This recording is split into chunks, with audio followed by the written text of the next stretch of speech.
belajar, kita berdoa terlebih dahulu. Silakan disiapkan Zahdan. Kita pada doa siap. Sebelum kita belajar, kita berdoa. Doa mulai.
Ini dilakukan di lingkungan sekolah, di lingkungan rumah, maupun di lingkungan masyarakat. Nah, mungkin di kelas sebelumnya, kamu sudah memahami apa itu hak dan kewajiban.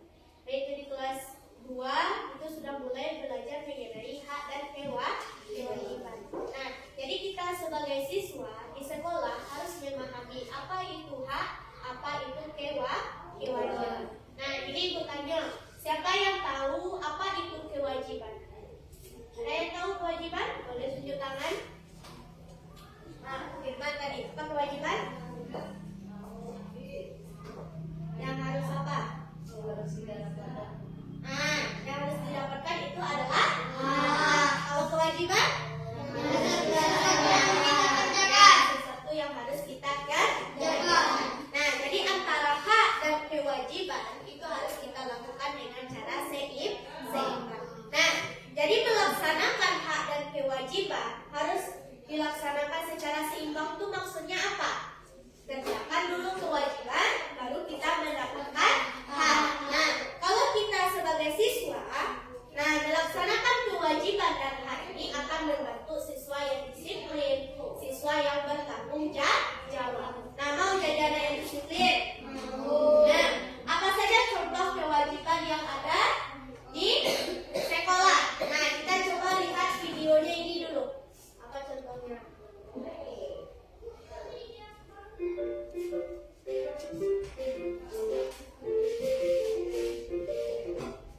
Halo teman-teman, hari ini kita akan melihat bagaimana hak dan kewajiban kita di sekolah berperan dalam aktivitas sehari-hari, termasuk mengerjakan dan mengumpulkan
bekerja ke tempat orang lain. Nah, itu ada nggak hak yang kita dapatkan nanti? Ada. Contohnya kita mendapatkan uang atau kita mendapatkan upah. Nah, jadi apa selain itu lagi contohnya kewajiban kita di sekolah? Nah, seperti gambar itu. Ini ada gambarnya. Nah, ini bagaimana keadaan kelasnya? Kelasnya kotor awalnya. Ya. Apa yang dilakukan di sini? Ini adalah contoh apa? Atau kewajiban? Ini adalah contoh kewajiban. Jika kewajiban kita lakukan dengan cara bersama, maka kelas yang kotor tadi akan terlihat bersih. Nah, kita akan mendapat kelas yang nyaman, kelas yang bersih. Nah, itu yang kita dapatkan setelah kita melaksanakan gotong royong tadi bersama. Nah, jadi di sekolah itu terdiri dari guru, ada siswa, kepala sekolah, penjaga sekolah, dan petugas lain. Jadi bukan hanya siswa saja yang bertugas di sekolah. Semua warga sekolah itu juga memiliki kewajiban dan hak-haknya. Nah, kalau kita di sekolah kedudukannya adalah sebagai siswa, jika di rumah kita berkedudukan sebagai anak. Nah, jadi kewajiban sebagai siswa harus kita jalani dengan sukarela. Apa itu sukarela? Dengan hati yang lapang, dengan hati yang ikhlas, tanpa ada paksaan. Nah, apalagi contoh kewajiban kita sebagai siswa? Selain piket kelas, selain mengerjakan PR tadi, apalagi kewajiban kita? Boleh dilihat bukunya. Apalagi kewajibannya? Mematuhi tata tertib yang berlaku di sekolah. Di sekolah kita itu punya aturan atau punya tata tertib. Nah, kalau setiap hari Senin itu kita mengerjakan melaksanakan upacara bendera. Nah, itu termasuk kewajiban kita sebagai siswa. Apakah siswa saja yang mengikuti upacara tersebut?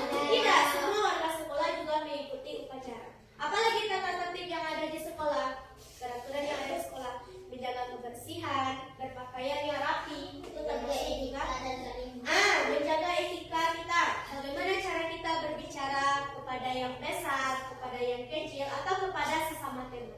Nah, itu harus dengan cara yang sopan dan santun. Nah, apalagi selain itu?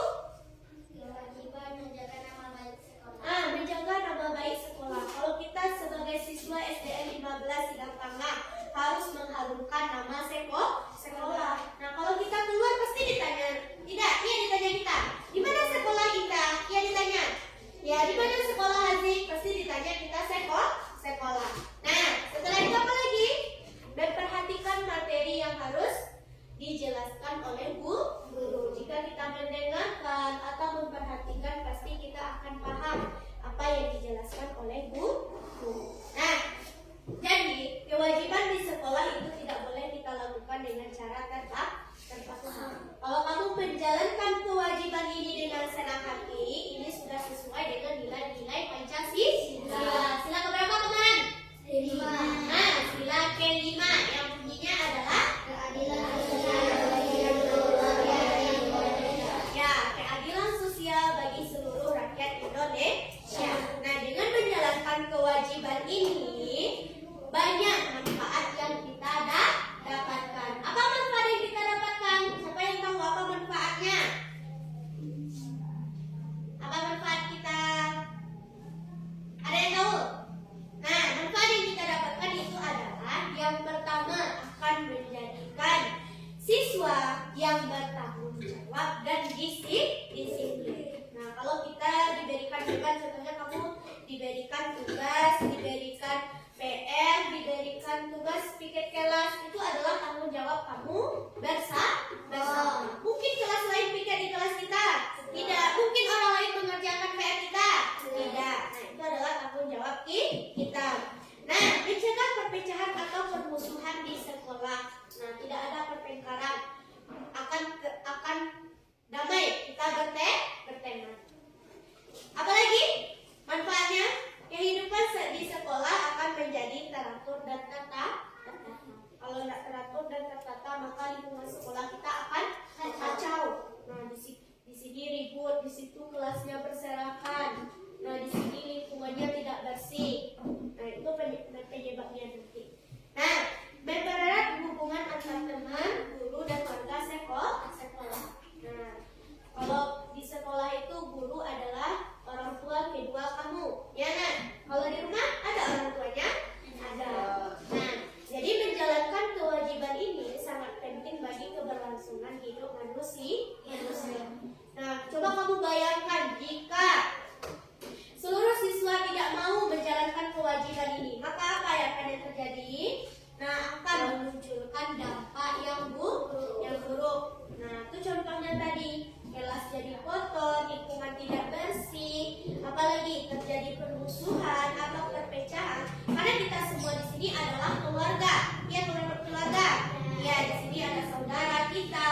Adit Damam. Izin ya Bu. Tak boleh harus sekolah. Ada ibu seperti itu? Tidak. Nah, itu tidak mungkin ya.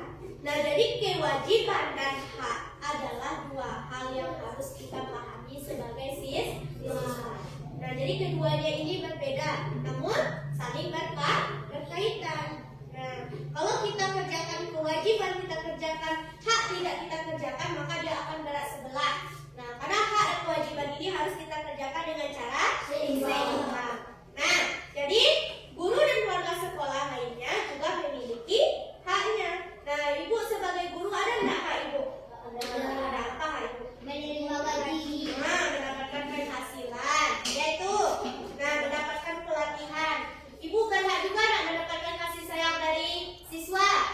Nah, iya. Nah, guru tuh jangan digusuri, guru harus disayangi. Nah, sama dengan ibu. Ibu juga harus berlaku adil kepada kamu semua. Nah, tidak ada guru tuh mau masuk kelas ini saja, tidak ada. Nah, semuanya harus diberlakukan dengan adil. Nah, karena kita tadi adalah semuanya keluarga, tidak di sekolah. Jadi mengenai hak dan kewajiban ini kamu sudah paham? Ada yang perlu ditanyakan? Nah, itu adalah salah satu contoh hak dan kewajiban kita di sekolah. Nah, bukan di sekolah saja, di lingkungan masyarakat itu juga ada hak dan kewajiban kita. Atau di rumah itu juga ada hak dan kewajiban kita. Nah, sekarang kita coba mengerjakan latihan. Ada latihan yang ini adalah latihan mengenai kewajiban dan hak. Kamu boleh mengelompokkan mana yang hak di sini, mana yang kewajiban di sini. Nah, jangan cepat-cepat mengerjakan latihannya.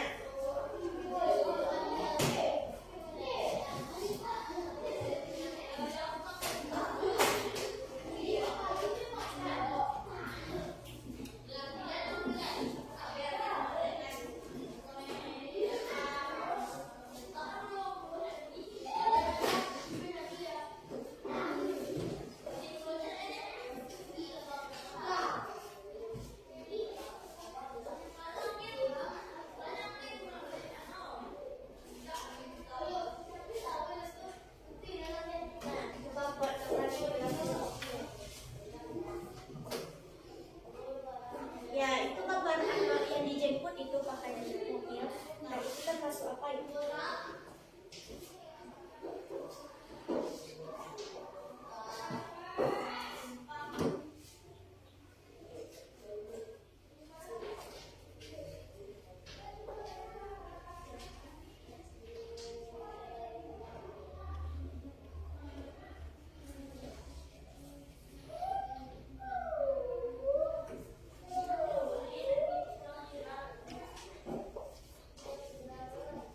Kelompokkan ya. Kalau mendapatkan itu termasuk hak.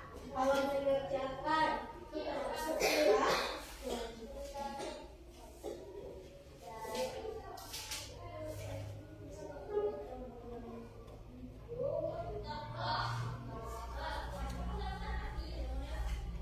Boleh dilihat lagi materinya di LKS.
hak